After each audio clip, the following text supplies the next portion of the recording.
It's another delicious day here in the Let's Make Food from Food Kitchen, and today I needed to make some blackberry liqueur.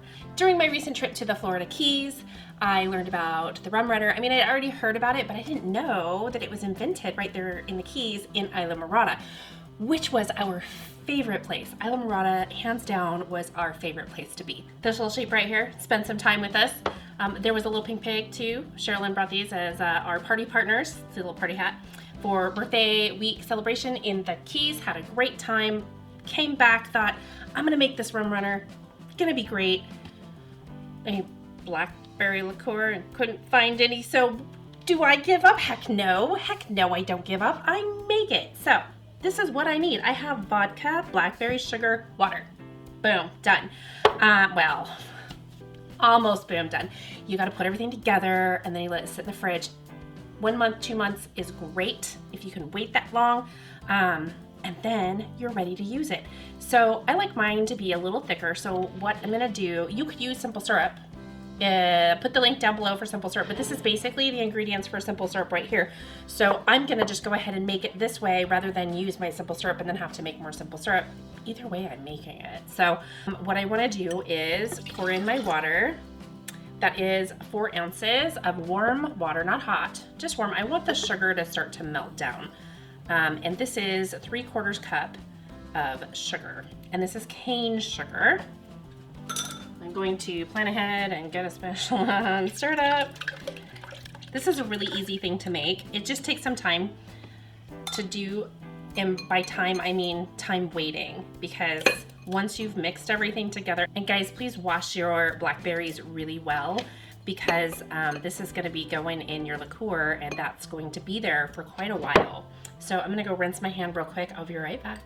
Okay, so that's in there, and I'm just gonna give it a little bit of a swish around. I'm not trying to break up those blackberries too much, though it's not really gonna hurt anything because we're gonna run this through a sieve once our time for soaking in the blackberries has ended. So seeds and chunks won't matter. And if you break it up a little bit, it's just gonna get those juices flowing. But it's gonna sit there for a month anyway, so you could do it in 2 weeks, but give it a month minimum if you can. We're gonna do 12 ounces of vodka. And I'm gonna say the same thing that I almost always say, if I remember to say it, is that try to get a decent vodka. It doesn't have to be a top shelf vodka, okay? But Popov, that flavor is gonna come out and it's not going to be as good in your blackberry liqueur. This one's Deep Eddy. Sherilyn, my travel partner who brought the sheep and whose birthday we were celebrating in the Keys, you've heard me talk about her many times before, turned me on to Deep Eddy. She sent me, as my birthday gift, she sent me like 4 different bottles of Deep Eddy. It was a great gift. I had never tried it before. I like it. The price point's not too bad. I think it's like $14 or something for this bottle, so not bad. This is done, and I did forget to mention, so before you put this together, make sure you sanitize your jar. You can boil it, you can bake it, whatever you do, just make sure your jar is really, really clean, as well as your lid. Though you can't bake this, you could probably dip it in boiling water, but you cannot, like, it'll just melt. Just be careful. Make sure everything's clean. You don't want foreign bacteria or anything like that sitting in with your blackberries while this is going. So I am going to put the lid on this. I'm gonna give it a shake because those sugars are down at the bottom. Now, what I want you to do is find your calendar, whatever reminder app you use, and just remind yourself every 3 or 4 days, just go give it a shake because things will settle. Give it a shake. That's all you need to do. That's literally all you need to do from now until that 30, 60 days are up. If you wait 2 weeks, it's not the end of the world. I'll see you back here in about a month. My time, though, for you, again, just a couple seconds. The time has come to finish my blackberry liqueur. It's been going for a couple months now, and I am ready to give it one final shake, because remember, it sat in the fridge and we've shaken it up every couple of days. Step 1, remove the lid. Step 2, smells like blackberries. Okay. Step 3, you need a fine mesh sieve to put over something to pour this through. You want to get all of your bits out, like so that what you have left is your liquid. So I'm gonna let this drain for a minute, and then I'm gonna grab a spoon and we're gonna start pushing it through. Okay, once it's dripped, I'm just gonna press to get the juices out of the blackberries. I'm not gonna be really vigorous with it like I've done with tomatoes and things. I just wanna make sure that I'm getting all the good flavors that remain in the blackberries out into my liqueur. I don't want pulp in there, so I am not concerned about how hard I push. Like, how hard not pushing too hard. Sometimes I feel like I'm not being clear enough in what I'm trying to say. Then I rethink it, like, wait, did they understand what I actually meant? I have a smaller sieve. The mesh on this sieve is slightly finer. And I just wanna make sure that I'm catching all the little bits.